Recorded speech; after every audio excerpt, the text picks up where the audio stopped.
Hello, here we go again. This is the 6th-day first video, maybe the only video today. Yesterday I got it all in one. I'm going to try today. In the background you probably hear a little slight roar, possibly. That's not the wind, that's the creek down there. There was a heck of a storm. The remains of a hurricane came through here and the water's running down the creek. Now, I said creek, and some of you might think, why does he say that? Didn't he come from Harvard? I've had it pulled on me before. Later on, I'll tell you about register. We're going to study linguistics, and a linguist recognizes something called register. Well, I'm in a barn, I'm at my home, and to me, I don't care how they spell it, I'm not going to shy away from it by calling it a stream or something like that. It's a creek, and the water's really running in the creek. All right, now some things about yesterday's viewing. The priest's plan. I checked to make sure the kids know what that is, and the priest's plan is to pretend that Hero died when she heard the news. Hopefully you understood this. Spread that word around, and that would give them time, because a lot of them think there's something wrong here. So that they're going to tell everybody that Hero was killed by the shock of that accusation. Some lines that I don't know if you got or not. I love these lines. I told you the chapel scene is my favorite scene. I do love nothing in the world so well as you, says Benedict. Oh, what does she say at that point? I love you with so much of my heart that none is left to protest, she says back as they exchange their love.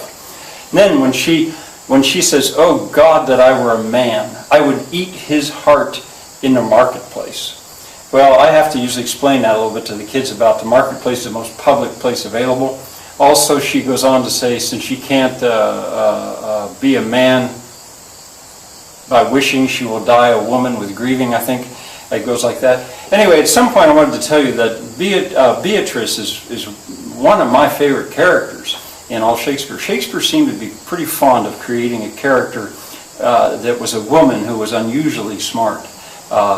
I can think of a few others that did that, although of the 500 or so characters that Shakespeare created in his life that we have, none of them are really duplicated. But I'd have to jump to think what her name is. The character in Merchant of Venice is a little bit like Portia, I think is her name. All right, anyway, the old man, Leonato, at one point he says, being that I flow in grief, the smallest twine may lead me. The image there is something very heavy floating, like a log. I usually have to explain this to the kids. If it's floating, you could pull it around by a string, as opposed to, otherwise you couldn't budge it. Well, that's the way he is. The image is that he is flowing in grief, so he can be led easily, so he goes along with the priest's plan. Later on, he also says, there was never yet philosopher that could endure the toothache patiently.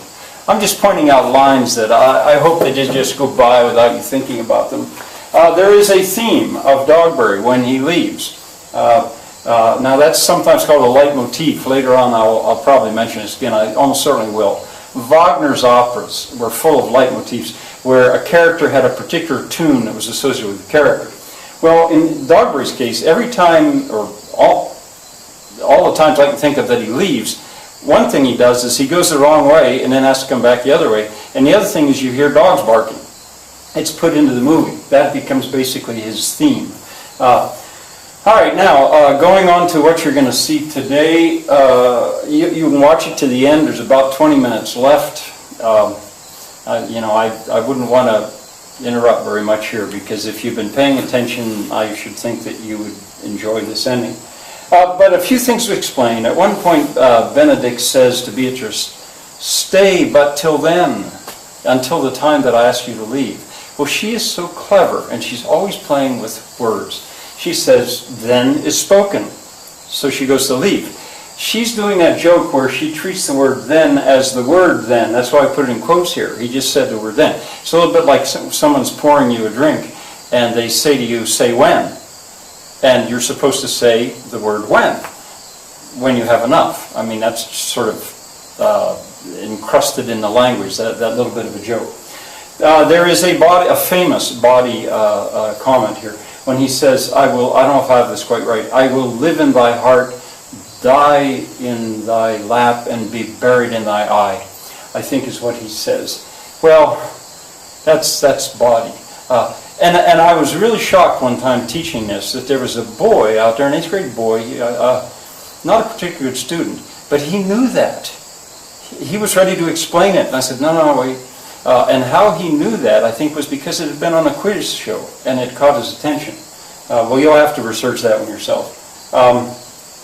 Benedict says I know that you haven't seen this yet, it's coming, but Benedict says to Leonato, your niece, I believe, regards me with a certain eye of favor. Well, Leonato says, the sight whereof I think she had from me, the Prince and Claudio, but what's your will? Well, Benedict says, your answer, sir, is enigmatical.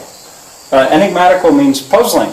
He doesn't understand that. What's he mean? Well, you see, Benedict still does not realize that he's been tricked.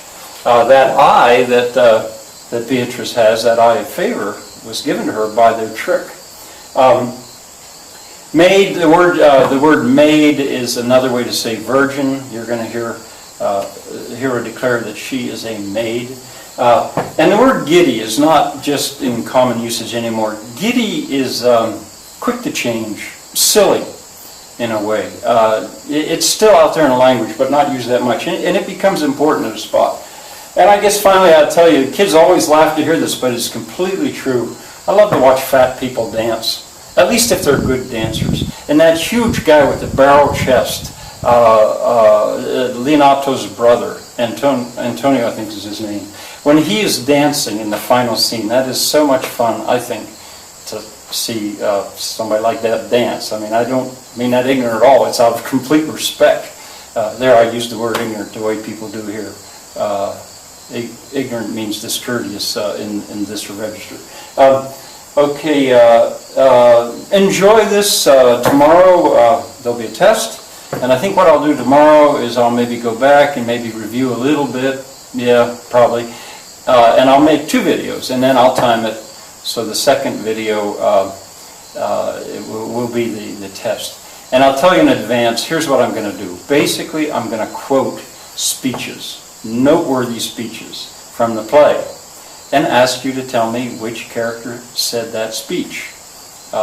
It should be very easy. I'll have the characters' names on the board here. That's what I usually do. I even let kids take it with a neighbor because I like to start the year off with them and having a good grade and feeling pretty good about it. And usually the kids all get A's. So I'll see how many of those quotes I can squeeze into the second video tomorrow. I think that's it. Hope to see you tomorrow. Thanks.